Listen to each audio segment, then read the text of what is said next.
After hundreds of found footage reviews over the last couple of years, this one is the grimiest. And I mean that as a compliment. Every frame of this thing looks like it smells, but it's the power of that we need to celebrate here. Because, I mean, let's face it, I'd rather that than something be unremarkable.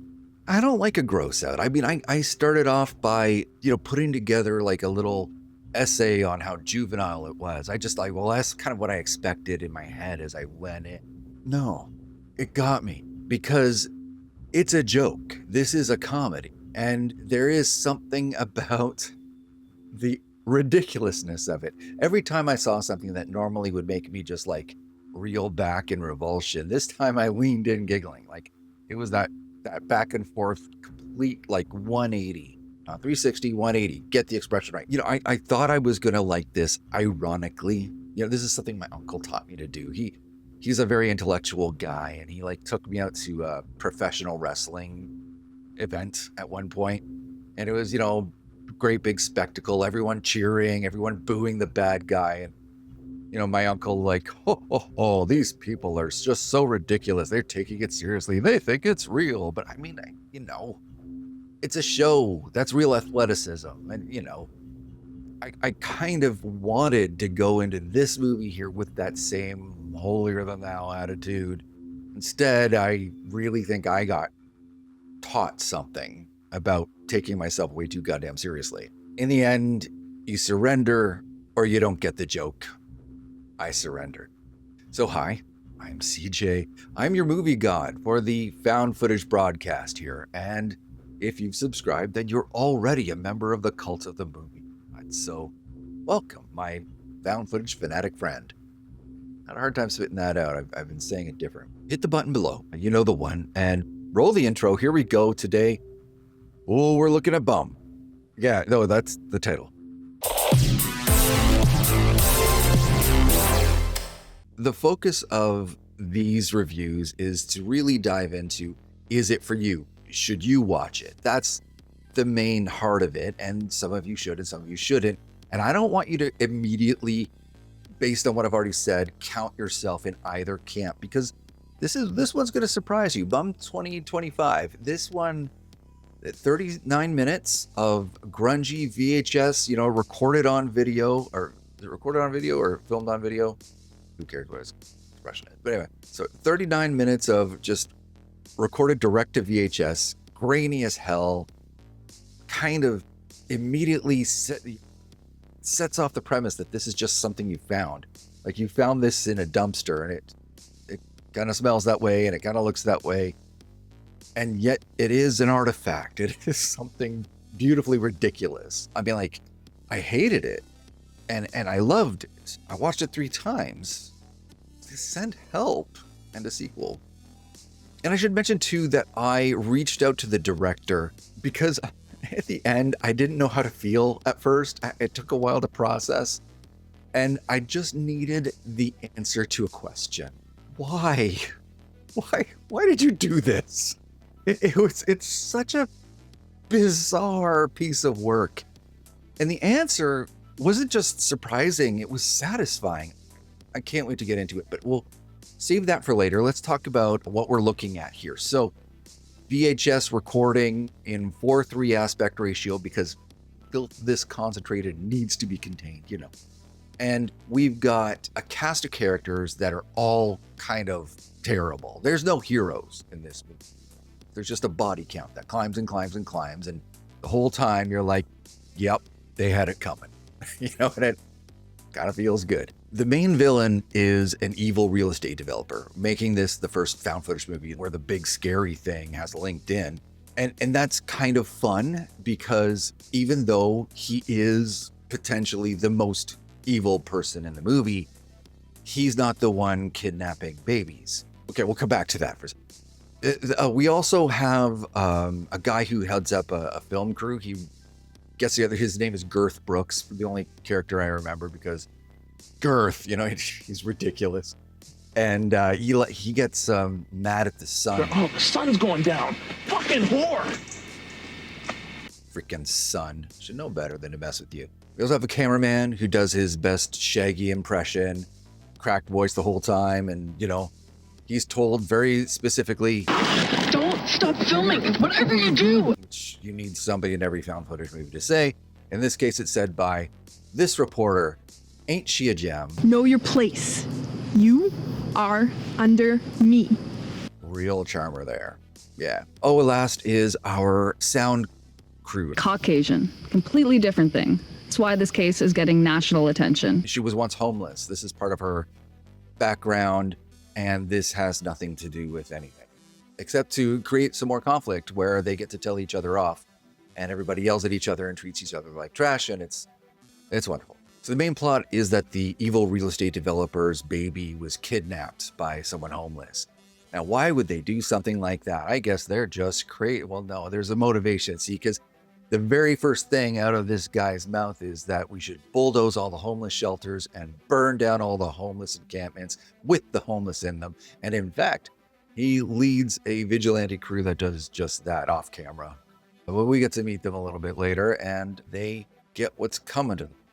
As far as his baby goes, I think it's a doll that they put in that thing. I think it's a doll. I don't know if it's meant to be a doll. I hope it's meant to be a doll, because that baby ain't doing too good. Anyway, so to give you a sense, though, of where we go with this, all right? So the film crew and the reporter get together and they go to investigate this thing. They got a hot tip that the kidnapper of the baby is down in this particular encampment. So they're going down to check it out. And Girth comes across a tent with a bunch of people's personal belongings. First thing he does is pee all over their stuff. I need you to understand, that's not the beginning of where things get gross at all. A little later on, a skeleton falls on the cameraman, and for some reason, green ooze is pouring off the skeleton and all over the cameraman's face. And people barely react because, again, I need you to understand, this is far from the most shocking moment of anyone's evening tonight. And what else? Oh yeah, at one point, someone's head gets cut off, and then that gets peed on. And you get to see a very large, and the pee isn't clear. It's red. There's a lot going on here, and as the body count climbs, and it climbs. Oh my! I can't help but you just have to laugh. It's so ridiculous. It's so over the top. It's funny, man. I told you I surrendered. I gave up. This got me. This movie was made on a $3,000 budget, Canadian, which basically is really only going to buy you a handshake and a bucket of blood. But every dollar that appears on screen, and in fact, the mayhem to budget ratio here is so good, Marvel should take notes. Now, I'm not saying this belongs in the MCU. And my light went out. You're going to deal with this shadow. We're just going to move on. Can't do anything about it. But I reached out to the director, whose name is going to appear on screen right now, because I forgot to write it down and because it's just not in my... I'm sorry, dude. Anyway, and I'm like, what? Why? I don't think I was too much more intelligible than that when I wrote the email. I was just, whatever. And he got back to me with a great friggin' answer. He spent 2 years trying to be taken seriously. He poured his heart and soul into a serious film. Hated every minute of it. And out of frustration, out of anger, he made Bum just to make himself laugh. He pulled from Trailer Park Boys. I think those influences are obvious, from Hobo with a Shotgun and a bunch of trauma influences. And he just made something that he just enjoy. And here's the result. I say this over and over on this channel. It's better to be enthusiastic and rough as hell than it is to be pro as hell, but, just clinical about. I have seen movie after movie after movie in this genre where it's technically great, but I never want to watch it again. This guy, I'm gonna be showing him to people just so that I can sit back and watch their expressions change. It's gonna be great. But for you, my friend, let's talk seriously. That's the main question, the big question, the only question that matters. Should you watch it? So if you're in for a crazy thrill, see it. If you have a high tolerance for gross outs, see it. If you're mid-tier, gross out tolerance, see it. Because I've gotten to the point where I'm a little numb to it, and this is the first time in a long time where I actually found it amusing. They got me, man. Got me. I'm holding my mic today. Yeah, it got through to me. But if you have zero tolerance, don't see it. Also, if you take yourself seriously, you need to avoid this. I can see the potential for people saying, well, the characters in this movie all hate homeless people and say a lot of terrible things in the movie about homeless people. And then when we finally do meet homeless people, there's not a lot to disabuse them of those notions. Okay, fine. But it's all a gag. You can't take yourself seriously. You can't take the movie seriously because it's not meant to be taken seriously. It's not meant to be. Me? Happy. You? Happy. Everyone else? Happy. So if you just can't do that, like, I understand. I have been there so often where I just can't look past the text that's on screen. Ask me someday why I hate Lion King. So if you're just on that level, skip it. It's okay. You know, like, you don't have to see everything. Bum's not going to be on my like required viewing list, but I will say that it's going to be. So here's the thing. This movie ends, it doesn't end with credits. It ends with like a low battery symbol. And frankly, same. This just exhausted me. And I kind of felt good about it in the same way that like you feel good about a bar that you just got kicked out of, you know, like, yeah, you're a little bruised and beaten, but it's a good night, you know. So that's, if you can be that guy tonight, great. And if that's not in you, no judgment. It's all good. However, I think as movie god, I do need to induct this into one of my holy orders. It's got to come. So, Bum 2025, I hereby induct thee into the sacred order of the Reeking Reel. Go now and turn every stomach in the room. Long may you fester. As for the rest of you, like, sub, super things, join, comment, hype. Every little click is a sin scrubbed off your soul. But if you really want to ascend, join the Patreon. That's where I'm going to put a bunch of behind the scenes stuff. I'm going to talk about what's coming up and big changes coming to the channel. I'm just going to put that stuff there because, you know, I don't need to clutter up the YouTube channel with that stuff. If you do join on YouTube, however, you're going to get early access to all of these videos as they come out. Well, my friend, I think we've done it. We've covered Bum 2025. Cover that bum. Jesus. Oh, but next up, 2 classics.